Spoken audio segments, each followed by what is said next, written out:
तो good evening. कैसी लग रही है आपको मेरी क्लास? कमेंट्स बॉक्स में बताते रहिएगा। और कैसे लग रहे हैं जो आपको प्रश्न दिए जा रहे हैं, जो नए जुड़े हैं वो भी ज़रूर अपना जो है शेयर करेंगे अनुभव। जो नए नए हमारे चैनल को ज्वाइन किए हैं, जो पुराने हैं उन्हें तो पता ही है।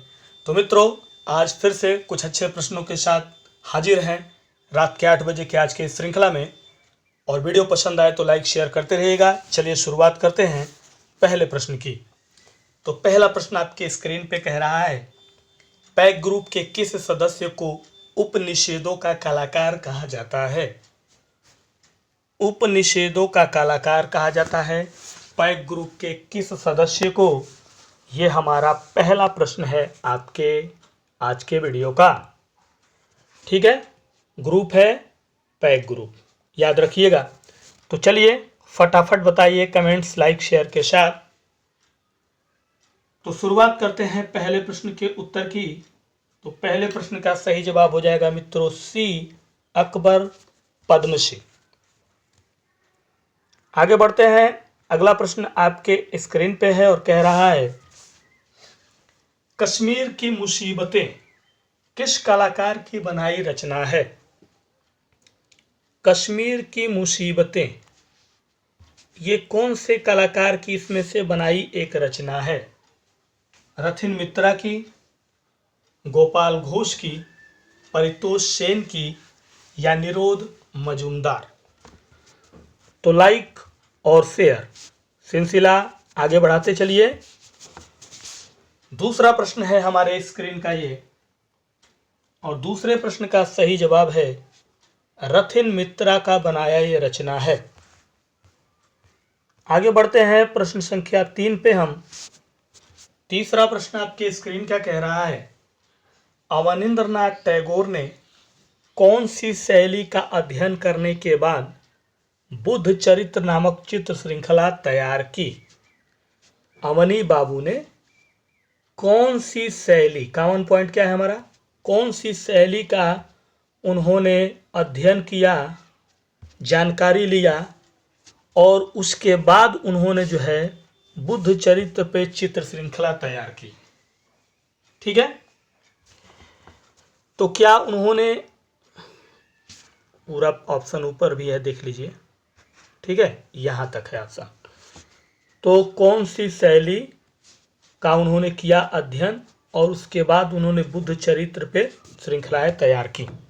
पहाड़ी शैली का अध्ययन करने के बाद, मुगल शैली का अध्ययन करने के बाद, अजंता शैली का अध्ययन करने के बाद, या इन तीनों शैलियों के अध्ययन के बाद उन्होंने बुद्ध चरित्र नामक चित्र श्रृंखला तैयार की थी? तो ये हमारा आपके स्क्रीन का तीसरा प्रश्न है। और तीसरे प्रश्न का जो सही जवाब हो जाएगा मित्रों वो आपका हो जाएगा डी, यह सभी। यानी उन्होंने पहाड़ी, मुगल और अजंता तीनों शैलियों का अध्ययन करने के बाद बुद्ध चरित्र नामक चित्र श्रृंखला उन्होंने बनाई थी। आगे बढ़ते हैं। अगला है चौथा नंबर प्रश्न, कह रहा है, किस कला समीक्षक के भारतीय कला के प्रति उदार व्यवहार ने बंगाल शैली को जन्म दिया? ध्यान से देखिएगा मैंने क्या पूछा है।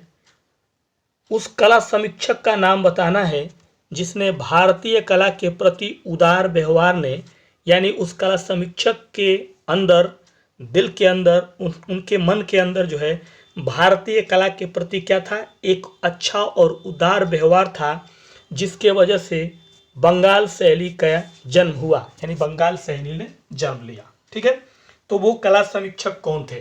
के हैबर साहब, ईवी हैवेल, राय कृष्णदास या आनंद कुमार स्वामी? ध्यानपूर्वक प्रश्नों का उत्तर दीजिएगा, क्योंकि टेस्ट श्रृंखला डेली आपकी 30 प्रश्नों की होती है और आपको सिर्फ प्रश्नों को ध्यान देना है कि किस तरह से पूछे जा रहे हैं, बस। उसके बाद आप अपने प्रश्नों का हल खुद पे खुद कर लेंगे।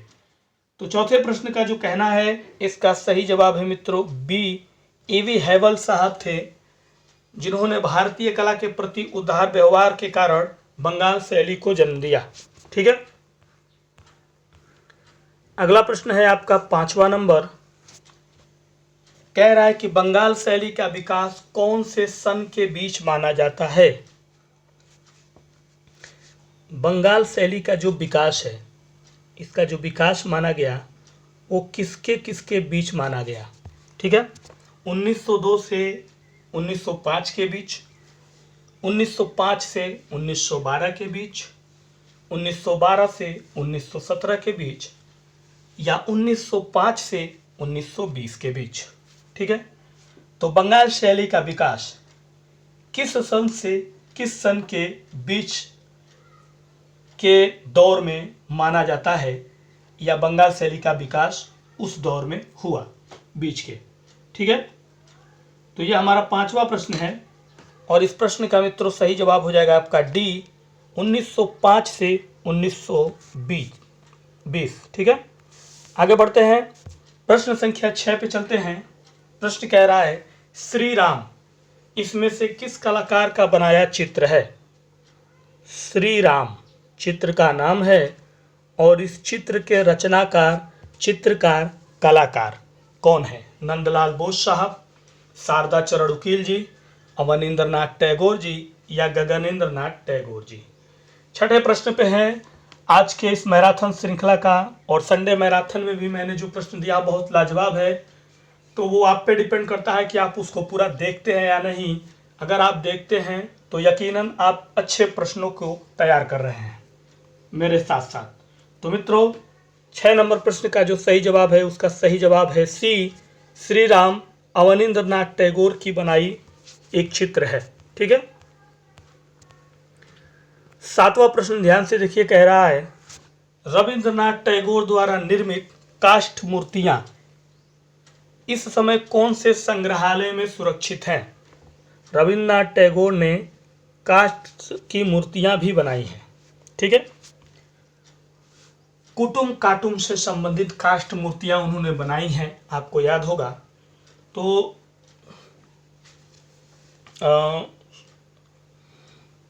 कुटुम काटुम से नहीं मित्रों, ये देखिएगा इसमें रविंद्रनाथ नहीं होगा, अवनींद्रनाथ होगा। क्या होगा, रविंद्रनाथ नहीं होगा मित्रों, ये होगा आपका अवनींद्रनाथ। बाय मिस्टेक ये जो है टाइपिंग रविंद्रनाथ हो गया है, ध्यान से देखिएगा, क्योंकि बाद में जो है आप कन्फ्यूजन कहेंगे सर कन्फ्यूजन हो गया है, इसमें तो कुछ और दिया है।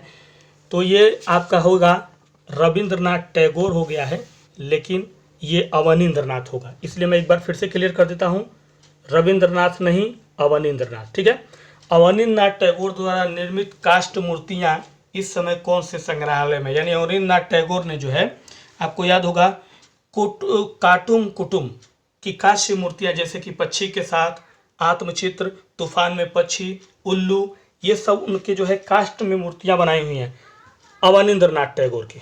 तो जो सुरक्षित है इस समय कहाँ, तो वो है मित्रों राष्ट्रीय आधुनिक कला संग्रहालय नई दिल्ली। ठीक है, कहाँ सुरक्षित है, राष्ट्रीय आधुनिक कला संग्रहालय नई दिल्ली, ये राइट आंसर होगा। 8वें पे बढ़ते हैं। 8वां प्रश्न देखिए क्या कह रहा है, बंगाल शैली का वह कलाकार जिनका जन्म स्थान बंगाल नहीं रहा। समरेंद्रनाथ गुप्त थे वो, के वेंकटप्पा थे वो, नंदलाल बोस थे वो, या असित कुमार हल्दर।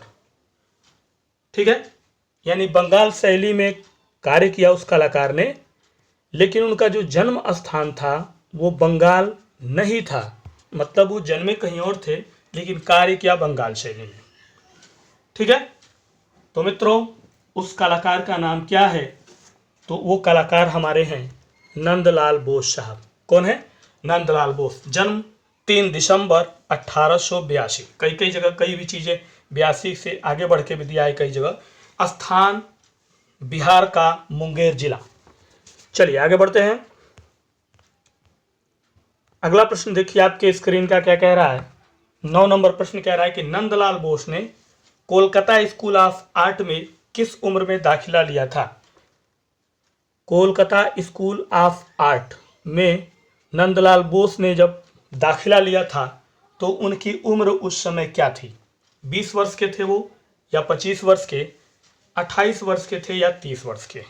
ठीक है, कोलकाता स्कूल ऑफ आर्ट में दाखिले के समय नंदलाल बोस की उम्र क्या रही।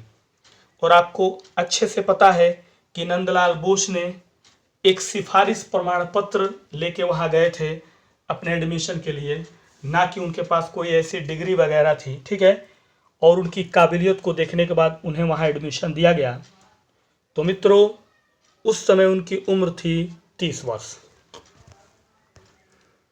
चलिए प्रश्न संख्या 10 पे है इस समय, और 10 नंबर प्रश्न कह रहा है, नंदलाल बोस ने अपनी यात्रा के दौरान कौन से देश के चित्रण पद्धति का अध्ययन किया था?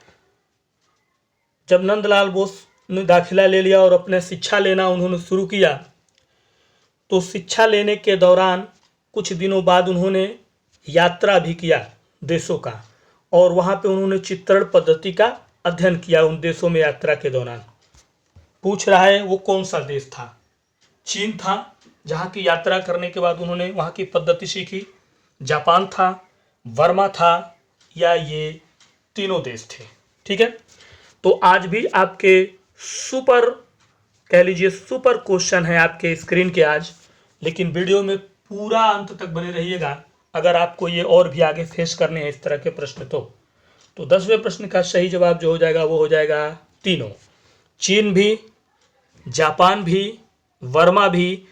ठीक है, इसके अलावा मलाया एक जगह था वहाँ भी, और ये 1924 की बात है जब वो गए थे गुरुदेव के साथ। ठीक है, और उन्होंने चित्रण पद्धति का अध्ययन वहाँ पे किया था। काफ़ी, लगभग मुझे लगता है 4 साढ़े 4 महीने का उनका समय रहा हुआ, उतना उन्होंने बिताया था वहाँ पे। आगे बढ़ते हैं, अगला प्रश्न आपके स्क्रीन का है, कह रहा है 11 नंबर। ठीक है, 11 नंबर प्रश्न क्या कहना है, स्टेला क्रेमेरिश के अनुसार नंदलाल बोस के कौन से चित्र आधुनिक भारतीय चित्रकला के बहुमूल्य रत्न हैं? ध्यान से देखिएगा। कला समीक्षक थी स्टेला क्रेमेरिश, और उन्होंने कहा था कि नंदलाल बोस के कुछ चित्रों को उन्होंने आधुनिक भारतीय चित्रकला का बहुमूल्य रत्न कहा था। तो वो कौन से चित्र थे? कार्ड चित्र, टेम्परा चित्र, रंगीन पेन, या जल रंग चित्र? ठीक है, किस तरह के चित्र थे? तो चलिए मित्रों, बहुत शानदार प्रश्न है ये भी। तो नंदलाल बोस के बारे में स्टेला क्रेमेरिश ने कहा था, और उन्होंने कहा था कि आधुनिक भारतीय चित्रकला के बहुमूल्य रत्न उनके कौन से चित्र थे? कार्ड चित्र, टेम्परा चित्र, रंगीन पेन चित्र, या जल रंग चित्र? ठीक है, तो यह हमारा 11वां प्रश्न है, और इस प्रश्न का सही जवाब हो जाएगा मित्रों कार्ड चित्र। इसके अलावा आपको याद होगा, अगर आपने पढ़ा होगा, तो अकॉर्डिंग टू स्टेला क्रेमेरिश उन्होंने कहा था कि उनके रेखा चित्र, उनके ऑटोग्राफ चित्र और उनके कार्ड चित्र, ये तीनों जो टाइप के चित्र थे वो आधुनिक भारतीय चित्रकला के बहुमूल्य रत्न थे। ये स्टेला क्रेमेरिश का कोटेशन था, बस उसी को थोड़ा सा अलग स्टाइल में पूछा गया है। प्रश्नों का लेवल इस तरह का भी होगा, कोई गारंटी नहीं है, इसलिए मैंने इस तरह के प्रश्न आपको बनाए हैं। आइए 12वें प्रश्न पे चलते हैं। कह रहा है प्रश्न, नंदलाल बोस ने कांग्रेस सम्मेलन के पांडालों की सज्जा किस कला के आधार पर की थी? कांग्रेस पांडालों की, ठीक है, कांग्रेस पंडालों की जो सज्जा की थी बोस साहब ने, वो इनमें से किस कला के आधार पर, यहां हमारा कॉमन पॉइंट है। सज्जा तो की, लेकिन किस कला के आधार पर? ढोकरा कला के आधार पर, लोक कला के आधार पर, मुगल कला के आधार पर, या बंगाल के पटुआ कला के आधार पर? ठीक है, बोस साहब ने कांग्रेस के सम्मेलन की जो पांडाल सज्जा की थी, जैसे कि आपको पता है लखनऊ, फैजपुर और हरिपुरा, इन सब जो है कांग्रेस सम्मेलन के पांडालों को उन्होंने सजाया था, और उन्होंने उसमें जिस कला को आधार बनाया था वो कला कौन थी? तो मित्रों वो थी बंगाल के पटुआ कला। कौन थी? बंगाल की पटुआ कला का आधार उन्होंने बनाया था। ठीक है, इसके अलावा उन्होंने लखनऊ कांग्रेस अधिवेशन में छात्रों के साथ मिलकर भारत कला प्रदर्शनी का भी आयोजन किया था। आगे बढ़ते हैं, 13 नंबर प्रश्न देखिए, प्रश्न संख्या 13 क्या कह रहा है? निम्नलिखित में से नंदलाल बोस कौन सा चित्र टेम्परा माध्यम में बना? यानी नंदलाल बोस साहब का टेम्परा माध्यम में बना इनमें से कौन सा चित्र है? पिछड़ा पानी, डोलन चंपा, कोपाई नदी, या देवदासी? ये चारों नंदलाल बोस के बनाए चित्र हैं, लेकिन आपसे पूछा जा रहा है कि टेम्परा पद्धति में बहुत सारे जो है तकनीक का इस्तेमाल किया, जल रंग इस्तेमाल किया, टेम्परा किया, भीति किया, लिनो कट, कोलाज किया। ठीक है, इसके अलावा सिल्क पर भी तुलिका के साथ बनाया, कागज पर कोलाज बनाया, तुलिका स्याही किया, पोस्टकार्ड, रंगीन पेंसिल इस्तेमाल किया, सभी चीज़ों को किया। लेकिन यहाँ टेम्परा से बना इनमें से कौन सा चित्र है, ये हमारा प्रश्न है 13वें का कहना। और इसका सही जवाब है मित्रों बी, डोलन चंपा। ठीक है, डोलन चंपा जो है इस चित्र को उन्होंने बनाया है टेम्परा माध्यम में। याद रखिएगा, पिछड़ा पानी जो है वो जल रंग माध्यम में बना है, और कोपाई नदी जो है वो किसी और माध्यम में बना है, वो भी जो है आपके ध्यान नहीं आ रहा है, लेकिन उसको भी उन्होंने जो है माध्यम में जो किसी ना किसी बनाया है। देवदासी जो है, अब ध्यान नहीं आ रहा है, वरना देवदासी मेरे ख्याल से कागज पर कोलाज बना हुआ है। ठीक है, देवदासी जो है वो कागज पे कोलाज बना हुआ है। ठीक है, और कोपाई नदी मेरे ख्याल से या तो लेंसिट माध्यम या फिर, वैसे ध्यान नहीं आ रहा है, लेकिन चलिए क्लियर हो जाएगा किसी दिन, अगर कर देंगे तो ध्यान आएगा। तो चलिए आगे बढ़ते हैं। अगला है 14 नंबर, नंदलाल बोस की डीलेट की आखिरी उपाधि किस सन में मिली थी। ठीक है, बंगाल शैली के मशहूर चित्रकार कलाकार नंदलाल बोस, उनको जो है डीलिट की उपाधि मिली थी। अगर आपको याद होगा तो मैंने बताया था कि उन्हें डीलिट की उपाधि जो है 3 बार मिल चुकी है। कितनी बार? उन्हें 3 बार डीलिट की उपाधि मिली थी अलग अलग कला के संस्थाओं द्वारा। लेकिन यहाँ हमारा जो सवाल है वो है आखिरी उपाधि जो डीलिट की थी उनकी, वो कौन से सन में मिली थी? 1950 में या 1955 में, 1957 में या 1963 में? प्रश्न संख्या 14 पे हैं आप, और अच्छे प्रश्नों की श्रृंखला है। तो ये हमारा जो प्रश्न कह रहा है इसका सही जवाब है मित्रों डी। 1963 में रविंद्र भारती यूनिवर्सिटी ने इन्हें डीलिट की आखिरी उपाधि दी थी। पहली उपाधि इन्हें 1950 में मिली थी बीएचयू से, और दूसरी उपाधि इन्हें मिली थी 1957 में कोलकाता यूनिवर्सिटी से। ठीक है, आगे बढ़ते हैं। अगला प्रश्न आपके स्क्रीन पे है, प्रश्न संख्या 15 कह रहा है, राष्ट्रपिता महात्मा गांधी ने किस चित्रकार के चित्रों की प्रशंसा अपने पत्रिका में की थी? ठीक है, राष्ट्रपिता महात्मा गांधी, इन्होंने इनमें से एक चित्रकार के चित्रों की प्रशंसा अपने पत्रिका, उनके पत्रिका का नाम था यंग इंडिया। किनके? महात्मा गांधी की एक पत्रिका था जिसका नाम था यंग इंडिया। उसमें उन्होंने उस चित्रकार की प्रशंसा की, और उस चित्रकार का नाम आपको बताना है कौन थे। के वेंकटप्पा साहब की प्रशंसा की, या शैलेंद्र नाथ डे की, नंदलाल बोस की, या अब्दुल रहमान जुगताई साहब की। ठीक है, 15वां प्रश्न है, राष्ट्रपति महात्मा गांधी ने यंग इंडिया पत्रिका में उस कलाकार की प्रशंसा की चित्रों की, और मित्रों वो सौभाग्य जो था वो मिला था के वेंकटप्पा को। ठीक है, जन्म 28 जून 1986 मैसूर के कर्नाटक में। आगे बढ़ते हैं। अगला प्रश्न आपके स्क्रीन पे है, प्रश्न संख्या 16 कह रहा है, चरत पक्षी किस कलाकार का बनाया चित्र है? चरत पक्षी जो चित्र है वो किस कलाकार ने बनाया है? गुलाम मोहम्मद शेख ने, अब्दुल रहमान जुगताई साहब ने, के वेंकटप्पा ने, या समरेंद्र नाथ गुप्त ने? ठीक है, किसने चरत पक्षी नामक चित्र की रचना की है? तो चलिए, उम्मीद करता हूं कि आपके कमेंट्स फटाफट आ रहे होंगे, आपके लाइक आ रहे होंगे, आपके शेयर आ रहे होंगे, और बाकी लोगों को भी आप सपोर्ट के लिए ज़रूर हेल्प दे रहे होंगे मेरे चैनल को। तो चरत पक्षी नामक चित्र के रचयिता या चित्रकार या कलाकार जो हैं वो हैं के वेंकटप्पा साहब। ठीक है, इसके अलावा और भी सारे चित्र बनाया है, पशु पक्षी, अर्धनारीश्वर, बीड़ा वादन में पागल, ये सब चित्र उन्हीं के बनाए हुए हैं। आगे बढ़ते हैं। 17 नंबर प्रश्न देखिए, प्रश्न संख्या 17 कह रहा है, उन्होंने अपना पहला चित्र अपने भाई के साथ स्कूल जाते हुए चित्रित किया। किस कलाकार की बात हो रही है जिन्होंने अपना पहला चित्र अपने भाई के साथ स्कूल जाते हुए, सोचिए सोचिए उस कलाकार के अंदर क्या काबिलियत थी, जो कि अपने स्कूल टाइम, सपोज दैट, मानिए कि अगर आपकी स्कूल यानी आपकी क्लास अगर 10 बजे से चल रहा हो और मतलब 10 बजे हमें पहुंचना हो, तो जाहिर सी बात है बहुत नज़दीक हो तभी भी बच्चा 10-15 मिनट या 10 मिनट पहले अगर बहुत नज़दीक हो तो चलेगा, ठीक है, या फिर कह लीजिए आधे घंटे का समय ले सकता है। तो आधे घंटे पहले यानी 9:30 बजे अगर वो बच्चा चलता है, 10 बजे स्कूल जाना है, तो अपने स्कूल जाने के दौरान ही उसने अपना पहला चित्र उन्होंने चित्रित किया। ये खासियत किस कलाकार में थी? गणेश हलोई, गणेश पाइन, हिम चटर्जी या श्यामल दत्ता रे? ठीक है, अच्छा प्रश्न है, बहुत शानदार प्रश्न है 17वां। और मित्रों, वो कलाकार जो थे उनका नाम था गणेश पाइन।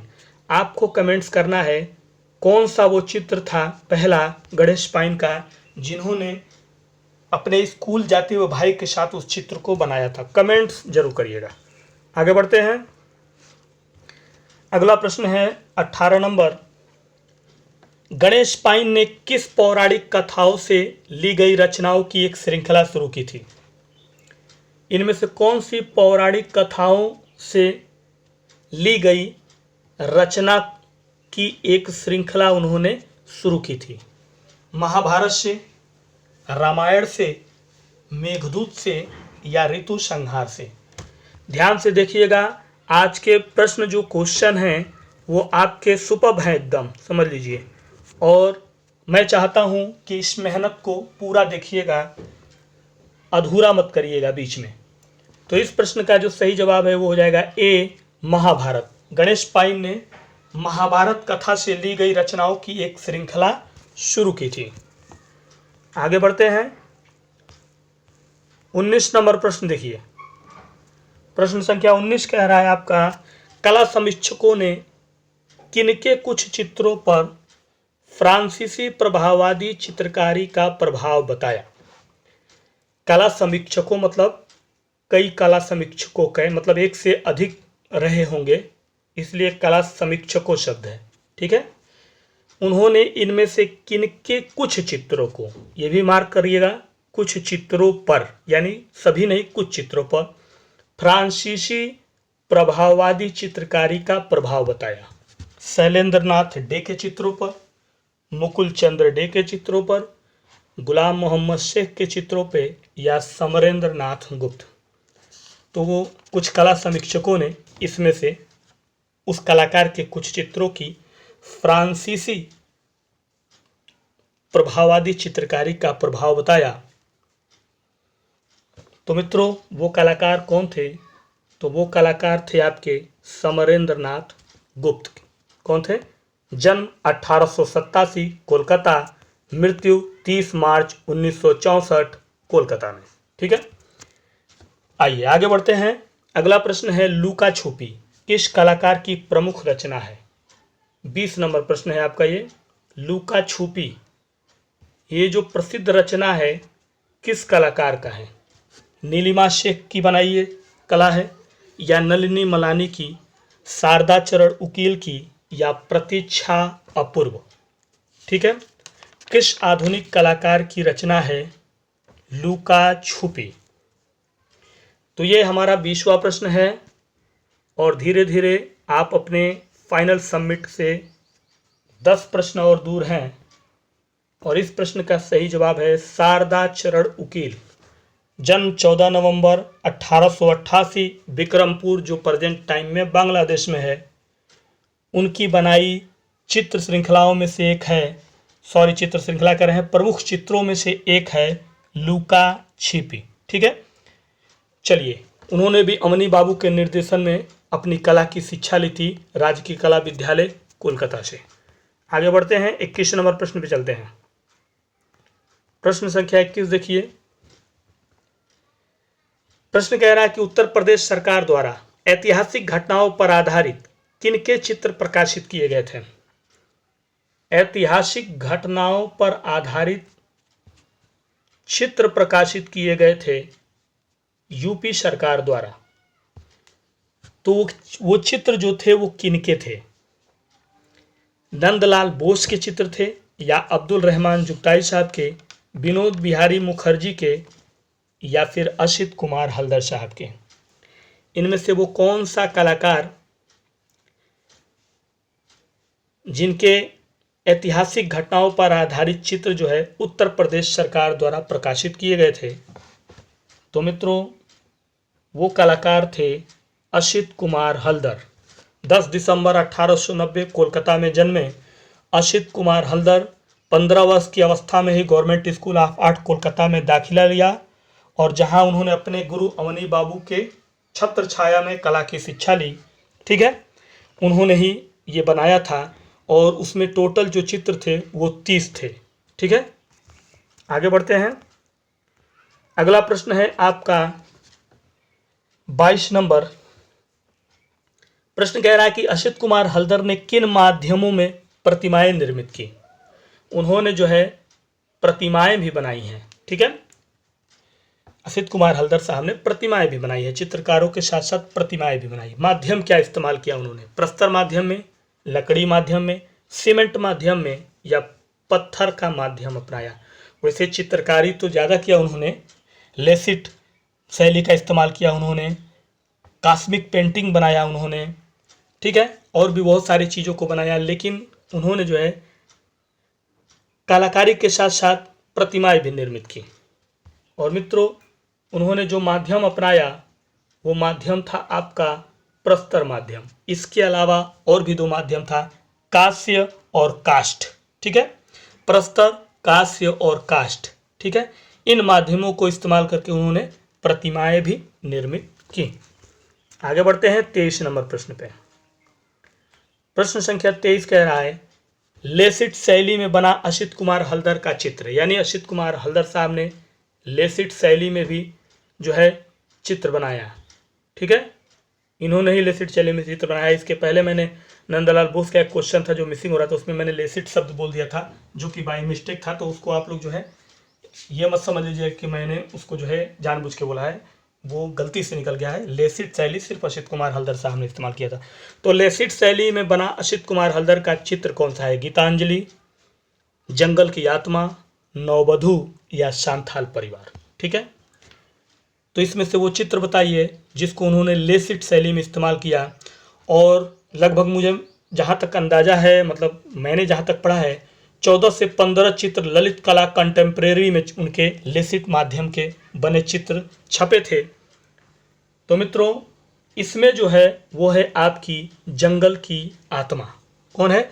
लेसिट माध्यम में बना उनका चित्र है जंगल की आत्मा। इसके अलावा और भी है झरने की आत्मा, जंगल की आत्मा, हवा की शक्ति, ऋतुओं का नृत्य, चैतन्य और डाकू, अकबर, इलाहाबाद किले का निर्माण देखते हुए, ये सभी इसी माध्यम में बनाया चित्र है। और आगे बढ़ते हैं। अगला प्रश्न है आपका 24 नंबर। किसके कहने पे शैलेंद्र नाथ डे ने मेघदूत श्रृंखला बनाई थी? शैलेंद्र नाथ डे साहब ने मेघदूत श्रृंखला बनाई है। ये आपने, हमने, हम सभी कला में तैयारी करने वाले और पढ़ने वाले और पढ़ाने वाले भी पढ़े हैं। तो शैलेंद्र नाथ डे साहब जिनका जन्म 7 जुलाई 1890, कहीं कहीं 91, कहीं कहीं 90 लिखा है और कहीं कहीं 91, 2 डेट लिखा हुआ है, तो 90-91 कह लेते हैं दोनों। ठीक है, इलाहाबाद में उनका हुआ था जन्म डे साहब का। और उन्होंने भी government school of art Kolkata से अवनी बाबू के सानिध्य में ही अपने कला की शिक्षा ली थी। ठीक है, तो यहाँ सवाल जो है वो है यह है कि शैलेंद्र नाथ डे ने मेघदूत श्रृंखला किनके कहने पर बनाई थी, किनके आग्रह पे, किनके राय मशवरे पे? तो मित्रों उन्होंने राय कृष्णदास के, किसके? कला समीक्षक, कला इतिहासकार राय कृष्णदास के कहने पे कालिदास की मेघदूत श्रृंखला की रचना की, जिसका सबसे विख्यात चित्र आपको पता होगा, मैंने आपको पढ़ाया भी है, रामगिरी पर्वत पर बिरहड़ी यक्षिणी वास माध्यम। आगे बढ़ते हैं। 25वां प्रश्न देखिए, प्रश्न संख्या 25 क्या कह रहा है? पार्वती का ध्यान, पार्वती का ध्यान किस कलाकार की चित्र रचना है? ये किसने रचा है ये चित्र, जिस चित्र का नाम है पार्वती का ध्यान? नंदलाल बोस, मुकुल चंद्र डे, शैलेंद्र नाथ डे या फिर शारदा चरण उकेल? चित्र का नाम है पार्वती का ध्यान। ठीक है, तो मित्रों, पार्वती का ध्यान नामक चित्र शैलेंद्र नाथ डे ने बनाया। आपको पता है उन्होंने एक पुस्तक भी लिखी है जिसका नाम है भारतीय चित्रकला पद्धति, जिसका कई बार क्वेश्चन हमारे पास भी और कहीं भी अगर आपने पढ़ाई कर रहे हैं तो वहाँ भी जरूर पढ़ा होगा, उनके द्वारा बताया हुआ गया होगा। 26वां प्रश्न है कि क्षेत्रेंद्रनाथ मजूमदार के चित्रण के विषय के रूप में शामिल नहीं है। मतलब क्षेत्रेंद्रनाथ मजूमदार साहब ने, जिन्हें संत कलाकार भी कहा जाता है, ठीक है, उन्होंने बहुत सारे चित्र बनाए और कई माध्यमों को, कई विषयों का इस्तेमाल किया। माध्यम नहीं, विषय के बारे में यहाँ है। यहाँ हमारा जो जिक्र किया जा रहा है विषय के बारे में, सब्जेक्ट। उन्होंने जो सब्जेक्ट का चुनाव किया उस सब्जेक्ट के बारे में बात हो रहा है कि कौन से सब्जेक्ट को अपने कला में शामिल नहीं किया था। सामान्य जनजीवन, भारतीय पुराण, भागवत पुराण या ऐतिहासिक, या कह लीजिए इतिहास। ठीक है, तो जन्म उनका 31 जुलाई 1891 वेस्ट बंगाल में हुआ था, क्षेत्रेंद्रनाथ मजूमदार का। और उन्होंने अपनी कला की शिक्षा स्कूल ऑफ आर्ट कोलकाता से और 6 वर्ष तक शांति निकेतन में अवनी बाबू के सानिध्य में लिया था। ठीक है, तो ये युवा कलाकार अपने 14-15 साल की उम्र में इतना बेहतरीन चित्रकारी करता कि इनके चित्रों को देखकर जो है एक अंग्रेज अधिकारी ने उसे 80 रुपये में खरीदा था। इसके बारे में आपको पढ़ाया जा चुका है। और ये हमारा 26वां प्रश्न है, ज़्यादा लंबा नहीं चलेंगे, और इसका सही जवाब है सामान्य जनजीवन। ठीक है, 27वां प्रश्न देखिए, प्रश्न संख्या 27 कह रहा है पत्रिका इलस्ट्रेटेड वीकली ऑफ इंडिया में किसने पाइन मतलब गणेश पाइन की बात हो रही है, गणेश पाइन को भारत का सर्वश्रेष्ठ कलाकार बताया था। कला पत्रिका समाचार पत्रिका है जिसका नाम है इलस्ट्रेटेड वीकली ऑफ इंडिया, जो बंबई से प्रकाशित होती थी। इस कला पत्रिका में, इस समाचार पत्रिका में, समाचार पत्रिका है ये, इस समाचार पत्रिका में गणेश पाइन को भारत का सर्वश्रेष्ठ कलाकार बताया था। एक कलाकार ने, सर्वश्रेष्ठ कलाकार एक आधुनिक कलाकार ने बताया था। तो किसने कहा था? के.जी. सुब्रमण्यम ने कहा था गणेश पाइन को, या सतीश गुजराल ने ऐसा कहा था, गुलाम मोहम्मद शेख ने, या M.F. हुसैन साहब ने। 27 नंबर प्रश्न पे इस समय हम लोग हैं। अपने फाइनल सबमिट करने के सिर्फ 3 प्रश्न दूर और हमारा टेस्ट आज का कंप्लीट हो जाएगा। ठीक है, तो 27वें प्रश्न का सही जवाब है M.F. हुसैन साहब से। जब एक इंटरव्यू के दौरान इस समाचार पत्रिका ने पूछा था कि भारत का सर्वश्रेष्ठ कलाकार बताया जाए, तो उन्होंने उस समय तैयब मेहता और भी कई सारे कलाकार, रजा साहब जाने माने हस्ती थे, लेकिन उन्होंने गणेश पाइन को बताया था सर्वश्रेष्ठ चित्रकार, जिसके इस इंटरव्यू ने इस चित्रकार के बारे में बताए हुए M.F. हुसैन के जवान ने एक क्रांति ला दी उनके लिए, और वे एक कामयाब जो है कलाकार बने। आगे बढ़ते हैं, मतलब एक उनको पहचान मिल गई उससे। 28वां प्रश्न कह रहा है राम किंकर बैज किस आधुनिक क्यूरेटर की लिखी पुस्तक है? पुस्तक का नाम ही है राम किंकर बैज। ठीक है, और एक आधुनिक क्यूरेटर ने उस पुस्तक की रचना की है। क्या नाम है उनका? प्रतीक्षा अपूर्व, R. शिव कुमार, अतुल डोडिया या विवान सुंदरम। ये आपका 28 नंबर प्रश्न है मित्रों। राम किंकर बैज पुस्तक का नाम ही है, और इसको एक क्यूरेटर ने, या कह लीजिए कला इतिहासकार ने, कह लीजिए कला समीक्षक ने लिखा है। और ये पुस्तक लिखा है आपके R. शिव कुमार ने। R मतलब रमन शिव कुमार पूरा नाम है उनका। ठीक है, इनके बारे में आपने पढ़ाई है, बताने की जरूरत नहीं है। आइए सेकंड लास्ट प्रश्न यानी 29 नंबर प्रश्न कह रहा है वह कलाकार जो रविंद्रनाथ टैगोर की कविताओं को अपने मन में पढ़कर और कल्पना करके रेखाचित्र बनाती थीं।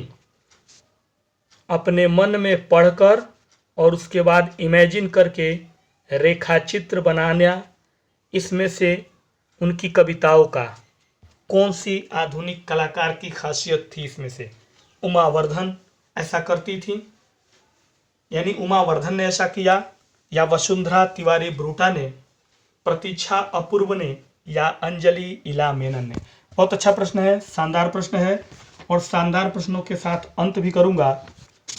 तो वह कलाकार जो रविन्द्रनाथ टैगोर की कविताओं को अपने मन में पढ़कर और कल्पना करके रेखाचित्र बनाती थी, बहुत बड़ी काबिलियत है अपने आप में। और मित्रों, उनका नाम था उमा वर्धन। कौन थी?